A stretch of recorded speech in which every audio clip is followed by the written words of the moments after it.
5 minus 2√6, 5 minus 2√6 का वर्गमूल क्या है। ये तुम्हारे चाहे इसको तुम एक्सपोनेंट पावर में ले लो, घातांक करने में ले लो भले ही, ठीक है, और चाहे तुम इसको स्क्वायर एंड क्यूब में ले लो, दोनों में क्वेश्चन पूछा जा सकता है। अब ऐसे क्वेश्चंस में क्या करना है तुम्हें, जो वर्गमूल पूछ रहे हैं ना, इसका मतलब क्या है, 5 माइनस 2√6 का स्क्वायर रूट। क्लियर।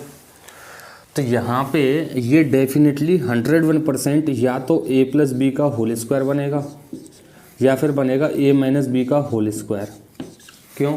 क्योंकि स्क्वायर रूट से स्क्वायर कैंसिल आउट हो जाता है। अब पहचान क्या है इसकी, वो चीज़ समझिए। एक बार तो हमें बेसिक करने, उसके बाद इजी गोइंग जल्दी करने लग जाओगे ना। 5 माइनस 2√6, तो हमें कंपेयर करना है पहले वाले पोर्शन को तो a square plus B square से, और दूसरे वाले पोर्शन को कंपेयर करना है हमें 2ab से। बात समझ में आई? तो पहला वाला जो पोर्शन है a square plus B square, और दूसरा वाला जो पोर्शन है 2ab, बाद वाले को कंपेयर कर दो आप 2√6, तो 2 से 2 कैंसिल आउट हो जाएगा। यहाँ बचा a गुणा b बराबर √6।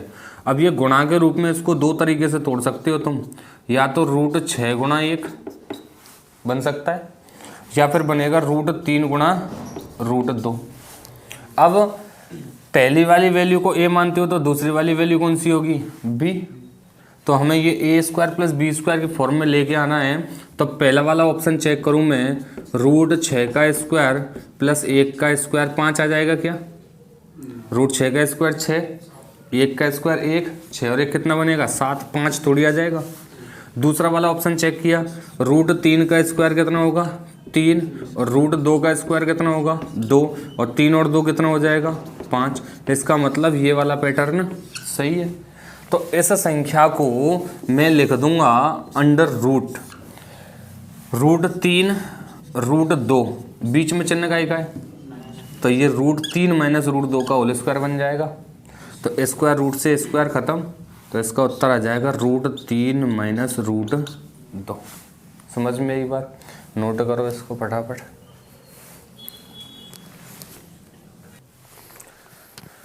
देखो नेक्स्ट क्वेश्चन,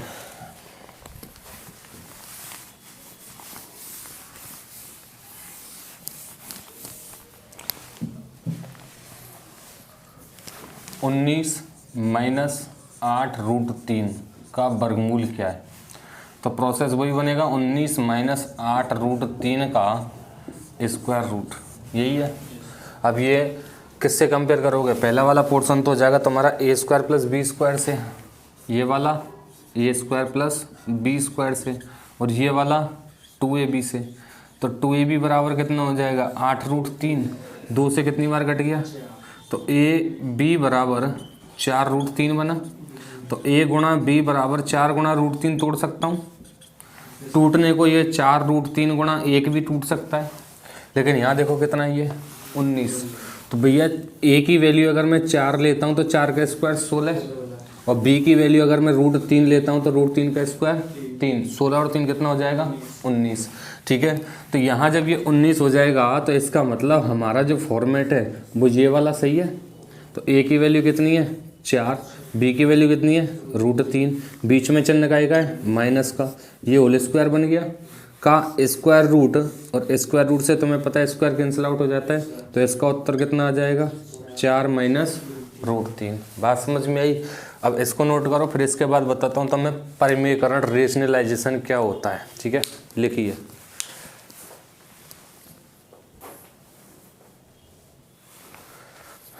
अगली बात, परिमेयकरण क्या होता है और ज़रूरत क्यों पड़ती है हमें।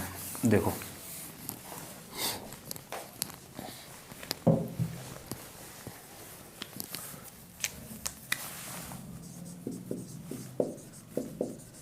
परिमेयकरण, अगर तुमसे बोल दिया जाए 1/√3 का मान क्या होगा। ठीक है, परिमेयकरण की ज़रूरत क्यों पड़ी, पहले तो उस चीज़ को समझो कि भाई √3 का मान हमें पता है 1.732 अप टू सोन आगे बढ़ता जाएगा, यही बात बनेगी। पहली बात तो इसकी फिक्स वैल्यू नहीं पता हमें, ठीक है। दूसरी बात, अगर मैं पॉइंट हटा देता हूँ तो ऊपर 3 जीरो बढ़ेंगी, इसका मतलब मुझे 1000 में 1732 का भाग देना है। एक तरीका तो ये रहा। दूसरी बात, परमेकरण ये कहता है कि जो संख्या अंडर रूट में नीचे है उसी संख्या का ऊपर और नीचे दोनों तरफ मल्टीप्लाई कर दो, ठीक है। तो ऊपर बन जाएगा √3 और नीचे √3 गुणा 3 कितना बन जाएगा 3, तो ये बना 1.732/3। तो कैलकुलेशन ये वाली इजी पड़ेगी या ये वाली इजी पड़ेगी, ये वाली, समझ में आई बात। तो इसको छोड़ दिया, इसको हम यूज में लेके आए और इसी को कहा जाता है परमेकरण। ज़रूरत क्यों पड़ी, कैलकुलेशन आसान बनाने के लिए। कैलकुलेशन आसान हो गई भाई यहाँ पे जाके, ठीक है। चलो, ये तो एक नंबर था। सपोज दैट आपसे कंडीशन ये बन गई 3/2√5, तो हम यहाँ पे √5 का मल्टीप्लाई ऊपर कर देंगे और √5 का मल्टीप्लाई नीचे कर देंगे, तो ये कंडीशन बनेगी परमेकरण की। ये कंडीशन बन गई आपके सामने 1/√30 या 2/√30, कुछ भी हो सकता है। तो ऊपर √30 का मल्टीप्लाई और नीचे √30 का मल्टीप्लाई, समझ में आई बात। अगर एक नंबर, अब यहाँ पे एक नियम बन के आ गया अपने पास में कि अंडर रूट वाली संख्या को कभी भी हर में नहीं छोड़ना है। अंडर रूट वाली संख्या को कभी भी हर में नहीं छोड़ना है, उसी संख्या का ऊपर और नीचे मल्टीप्लाई करके नीचे वाली संख्या का परमेकरण कर दिया जाता है। ध्यान रखना, √3 ये मल्टीप्लाई किया तभी तो परमेकरण हुआ है, तो ये कहलाता है तुम्हारा परिमेयकारी गुणनखंड। परिमेयकारी गुणनखंड। अगर तुमसे पूछ ले कि भैया 1/2√3 का परमेयकारी गुणनखंड क्या होगा, तो आप बोलोगे √3 ऊपर √3 नीचे। अगर √3 में ऑप्शन नहीं है तो इसको 2√3 गुणा में 2√3 भी कर सकता हूँ और नीचे भी 2√3 कर सकता हूँ। मतलब परमेयकारी गुणनखंड वो गुणनखंड होगा जो उस संख्या को परमेय संख्या में बदल दे। ये √3 गुणा √3 था तो ये नीचे 3 परमेय संख्या बन गई थी कि नहीं बन गई थी, आगे बात समझ में। ये कहलाता है तुम्हारा परमेयकरण। ये तो एक संख्या के लिए। अगर दो संख्या आ जाए तो क्या करना है हमें, जैसे 1/4 माइनस √3 आ गया, तो अब √3 का मल्टीप्लाई नहीं करोगे केवल, अब किया जाएगा विपरीत चिन्ह का मल्टीप्लाई। 4 + √3/4 माइनस √3। बात समझ में आई, ठीक है। अब अगर ये होता, कंडीशन ये बनती कि 5 माइनस √4, ठीक है, √4 तो यही होगा, 5 माइनस √7 ले लिया। ये अगर पहले से ही ऐसे लिखा हुआ है तो इसमें परमेयकरण की जरूरत नहीं है हमें। अगर ये नीचे आ गया, सपोज दैट 3/5 माइनस √7 होता, तो इसमें हमें मल्टीप्लाई करना होता कितने का, 5 + √7 का और नीचे 5 + √7 का। बात समझ में आई। कंडीशन ये होती अगर सपोज दैट 1/2 + √3, 2 + √3। अब इसका परमेयकरण करना है तो बोलो कितने का मल्टीप्लाई करूंगा, 2 - √3 का ऊपर और 2 - √3 का नीचे। ये बात समझ में आई। अब इसको डायरेक्ट कैसे करेंगे वो चीज़ समझना, पहले यहाँ तक नोट करो इसको, ठीक है।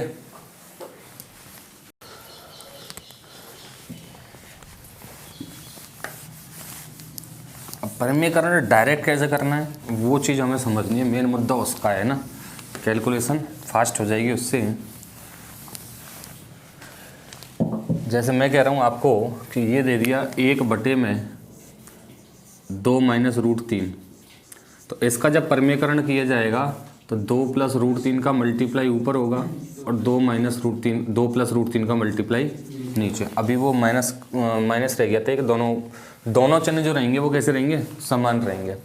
तो यहाँ पे ये बन के आता है हमारा, ऊपर तो 2 + √3 हो जाएगा और नीचे ये a - b और a + b, a - b into में a + b, और ये बनता है हमारा a² - b² बनता है। तो यहाँ से ये वैल्यू बन के आएगी अपने पास में 2 - √3 और 2 + √3, तो 2 का स्क्वायर माइनस √3 का स्क्वायर। तो ये बना अपने पास में ऊपर 2 + √3 और नीचे बन जाएगा 2 का स्क्वायर 4 और ये स्क्वायर से स्क्वायर रूट खत्म 3, तो ये बन गया अपना 2 प्लस रूट 3। बात समझ में आई। अब इसका प्रोसेस डायरेक्ट वाला समझो कि 1/2 माइनस रूट 3 है, तो भैया जब इसका चिन्ह बदलोगे तो ऊपर वाली संख्या में तो बदली हुई चिन्ह की संख्या का मल्टीप्लाई होगा, तो ये हो जाएगा कितने का 2 प्लस रूट 3 का मल्टीप्लाई तो कर दिया तुमने ऊपर, इसका तो कलेश खत्म। अब नीचे हमें पता है दोनों के स्क्वायर्स का अंतर आता है, देखो a square minus B square, तो डायरेक्टली दोनों के वर्गों का अंतर रख दो। 2 का स्क्वायर कितना होगा 4, रूट 3 का स्क्वायर 3, 4 और 3 का अंतर 1, तो डायरेक्टली परिमेयकरण हो जाएगा तुम्हारा सिंगल स्टेप में। समझ में आई बात। तुमको दे दिया 3/2 माइनस या प्लस ले लिया मैंने अब की बार 5, तो इसका परिमेयकरण जब करोगे तो ऊपर तो 3 है ये पहले से ही, विपरीत चिन्ह का मल्टीप्लाई करते हैं तो 2√2 माइनस 5 यही बनेगा।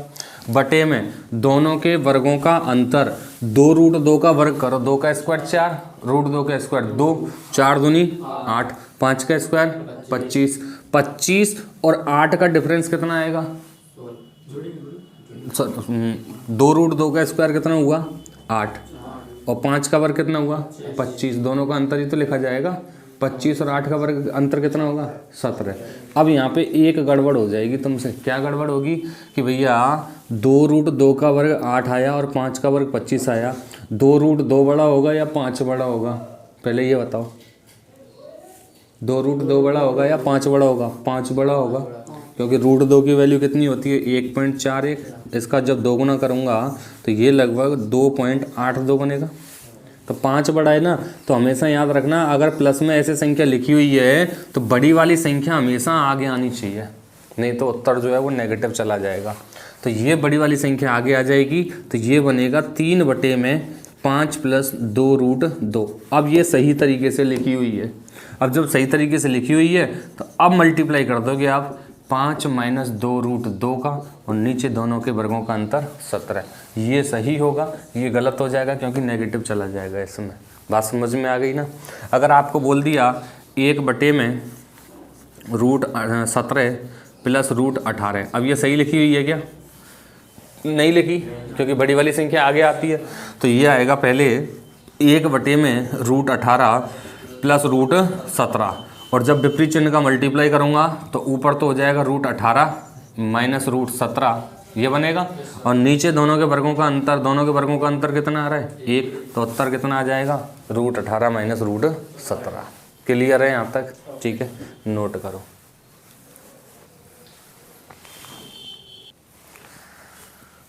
देखो नेक्स्ट क्वेश्चन,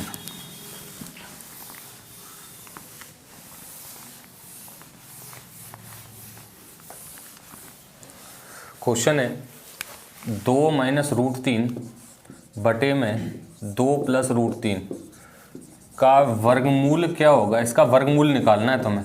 क्या निकालना है वर्गमूल। तो सबसे पहली बात तो ये है कि वर्गमूल तो हम निकाल देंगे, और हमने ये पढ़ा था अभी कि अंडर रूट में जैसे मैं लिख देता हूँ √3 प्लस √2 का होल स्क्वायर बना था, तो स्क्वायर रूट से स्क्वायर कैंसिल आउट हुआ था, तो इस फॉर्मेट में लेके आना है। तो पहले तो ये है कि इसको रेशनलाइज करो, परिमेयकरण पढ़ा है।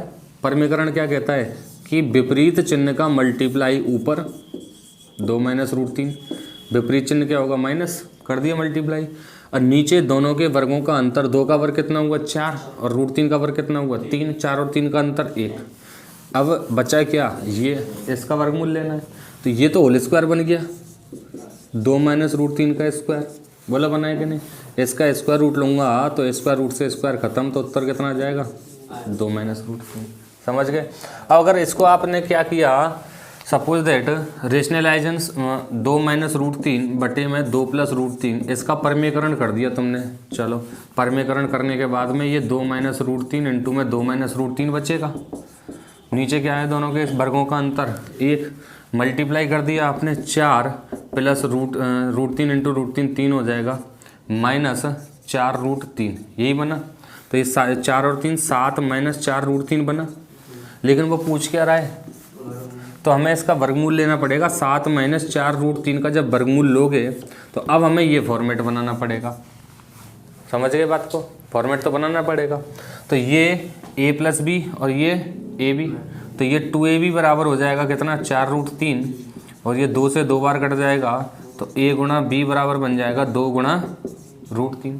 तो ये 2 बड़ा है या √3 बड़ा है 2, तो ये बन जाएगा 2 का वर्ग 4 और √3 का वर्ग 3, 4 और 3 7, बिल्कुल सही है। तो अंडर रूट में बनता 2 माइनस √3 का वर्ग, तो स्क्वायर रूट से स्क्वायर खत्म होता। मतलब तो भाई ये ना इतनी बड़ी कैलकुलेशन क्यों बढ़ाएं हम आगे, ठीक है, ये क्वेश्चन था। चलिए नेक्स्ट क्वेश्चन। तो नेक्स्ट क्वेश्चन में मैं लिख रहा हूँ आपके सामने, देखो लैंग्वेज वाले क्वेश्चन से।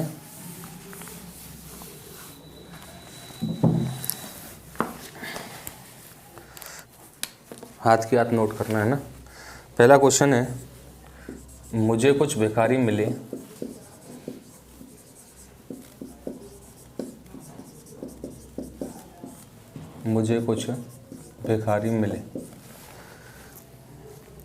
और मैंने प्रत्येक भिखारी को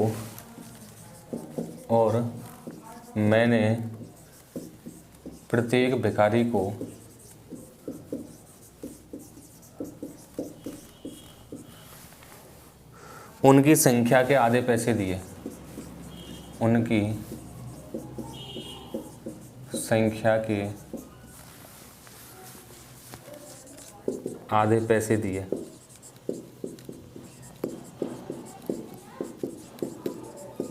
मैंने उनकी संख्या के आधे पैसे दिए। इस प्रकार मैंने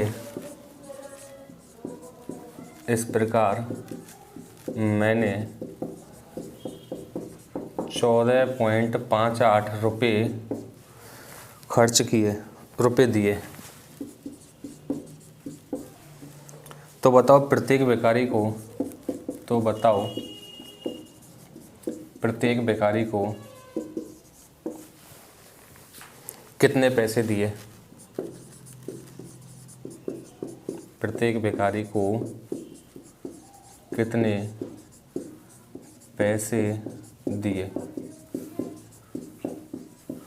ऑप्शन हैं इसके 50 पैसे, 54 पैसे, 50 पैसे, 54 पैसे। ऑप्शन सी है 27 पैसे। ऑप्शन डी है 40 पैसे। दूसरा क्वेश्चन लिख रहा हूँ मैं, एक बाग की प्रत्येक पंक्ति में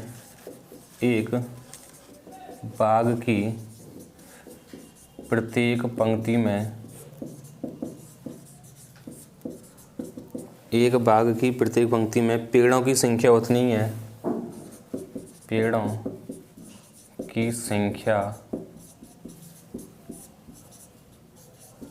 है जितनी उसमें पंक्तियां हैं। उतनी ही है जितनी उसमें पंक्तियां हैं।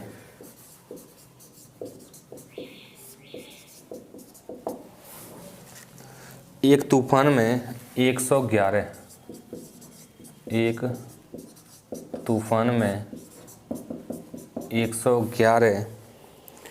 पेड़ों के उखड़ जाने के बाद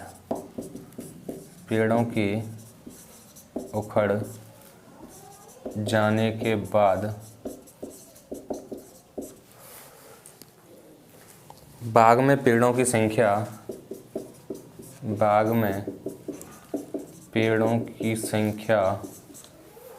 10,914 रह जाती है। 10,914 रह जाती है। बाग में पेड़ों की पंक्तियों की संख्या क्या है? पंक्तियों की संख्या निकालनी है हमें, पंक्तियाँ। ऑप्शन हैं इसके 100, 105, 115, 125। चलो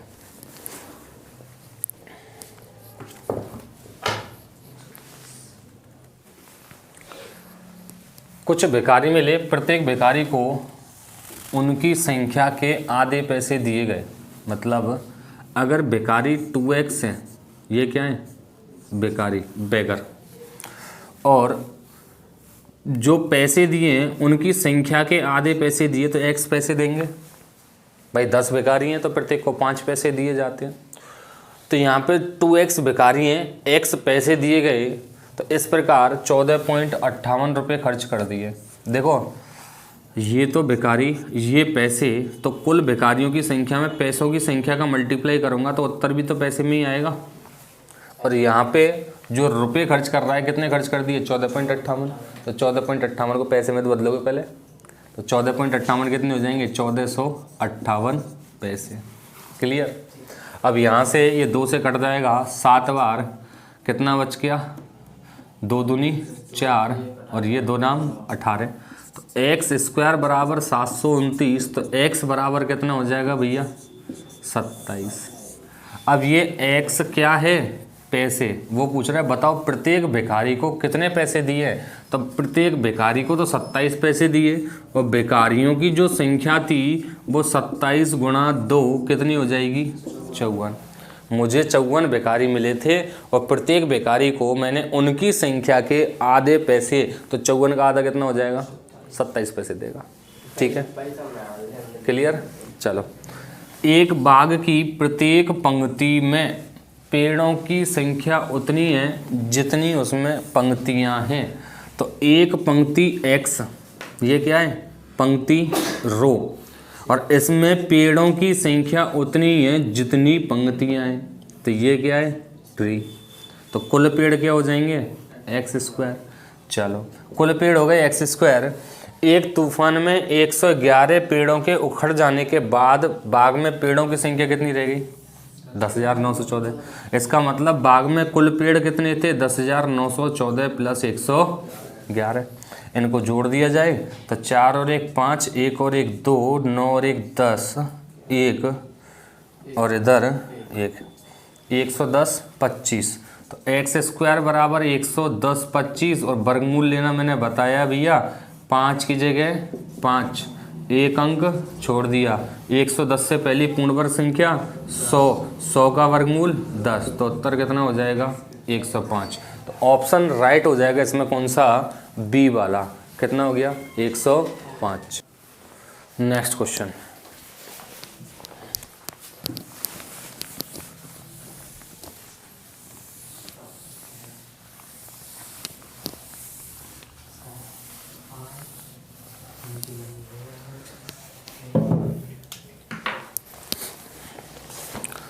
क्वेश्चन है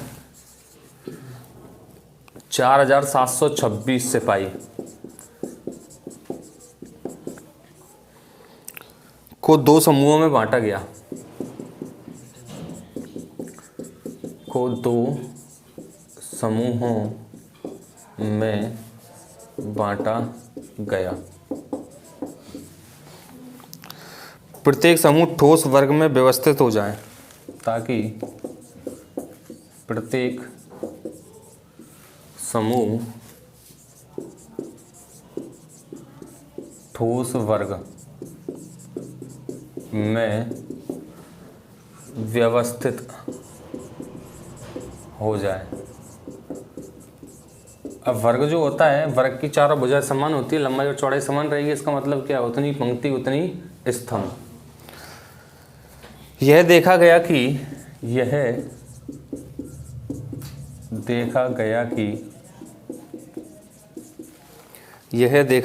दूसरे समूह में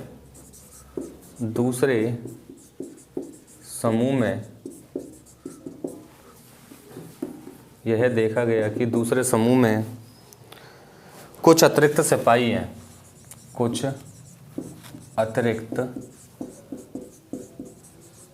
सिपाही हैं। यह देखा गया कि दूसरे समूह में कुछ अतिरिक्त सिपाही हैं।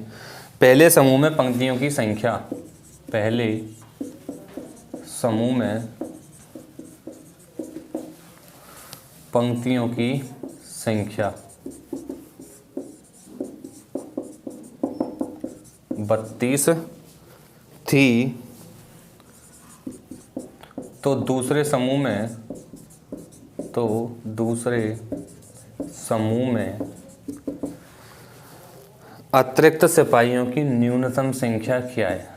दूसरे समूह में अतिरिक्त सिपाहियों की न्यूनतम संख्या क्या है? ऑप्शन हैं इसके 32, 41, 100, 102। ये 4 ऑप्शन है। देखो 4726 टोटल सैनिक है, 4726। इनको 2 वर्गों में बांटा गया ताकि वो एक ठोस वर्ग में व्यवस्थित हो जाए। ठोस वर्ग का मतलब क्या है? इसकी जो लंबाई रहती है इतनी चौड़ाई रहती है, ठीक है। जितनी पंक्तियां होंगी उतने ही क्या होंगे? स्तंभ। इसका मतलब ये भी पूर्ण वर्ग संख्या होगी एक, क्लियर। और ये भी एक पूर्ण वर्ग संख्या होगी, क्योंकि वो क्वेश्चन में स्पेशली कह के चल रहा है ताकि वो एक ठोस वर्ग में व्यवस्थित हो जाए। अब यह देखा गया है दूसरे समूह में कुछ अतिरिक्त सैनिक हैं, ठीक है। पहले समूह में पंक्तियों की संख्या कितनी थी? 32। तो 32 पंक्ति हैं तो 32 स्तंभ होंगे, तो कुल कितने हो जाएंगे? 1024, क्लियर। अब 1024 सैनिक तो पहले वाले वर्ग में आ गए, तो बच्चे कुच्चे किस में आएंगे? दूसरे वर्ग में। तो 4726 में से 1024 चले जाएंगे, तो 6 में से 4 2 0 7 3 3702 बचे। अब ये 3702 जो है ना, यहाँ पूर्ण वर्ग के रूप में व्यवस्थित करने हैं, लेकिन वो कह रहा है दूसरे समूह में कुछ अतिरिक्त सिपाही है, कुछ अतिरिक्त सिपाही हैं। तो कुछ अतिरिक्त सिपाही है, इसका मतलब क्या है? पूर्ण वर्ग से कुछ संख्या ज़्यादा है। तो इसमें से ऑप्शन के अकॉर्डिंग कर दो, या फिर क्वेश्चन बन जाएगा तुम्हारा 3702 में से न्यूनतम संख्या क्या घटाएं ताकि वो एक पूर्ण वर्ग बन जाए, ठीक है। तो यहाँ पे सीधा सीधा सा दिख रहा है हमें कितना? 102 घटा दूंगा तो कितना बन जाएगा? 36। कौन सा हो जाएगा? यही वाला। बात समझ में आई? नोट करो।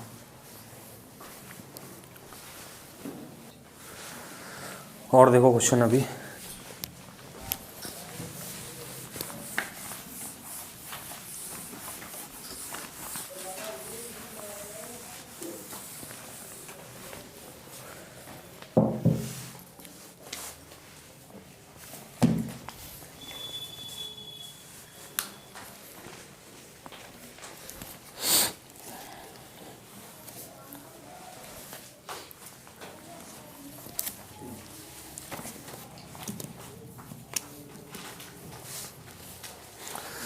√6 की वैल्यू दे रखी है आपको 2.449। तो 3√2 बटे में 2√3 का मान क्या होगा? 3√2 बटे में 2√3 का मान क्या होगा? तो यहाँ पे जो ये √6 की जो वैल्यू दे रखी है वो इसलिए दे रखी है, ये कहीं ना कहीं यूज होगी। परिमेयकरण के लिए हम क्या करते थे? विपरीत चिन्ह तो कुछ है ही नहीं है, तो यहाँ विपरीत संख्या ऊपर नीचे मल्टीप्लाई कर देंगे। 3√2 बटे में 2√3, √3 का मल्टीप्लाई नीचे और √3 का मल्टीप्लाई। तो यहाँ ये बन जाएगा ऊपर 3√6 और नीचे हो जाएगा 2 गुणा में 3। 3 से 3 कट जाएगा, √6 बटे कितना हो गया? 2। और √6 की वैल्यू दे रखी है उसने, तो ये वैल्यू पुट कर दो यहाँ पे 2.449 बटे में 2। तो ये हो जाएगा 1.2 दूनी 4, 2 दूनी 4, 2 चौके 8, ठीक है, 2 पंजे 10। तो ये बन जाएगा 1.2245, क्लियर। तो ये ऑप्शन हो जाएगा अपना ए। ऑप्शन से इसके 1.2245, 2.3451, 1.3245, 1.4732। तो ऑप्शन कौन सा हो जाएगा? ए वाला, ठीक है।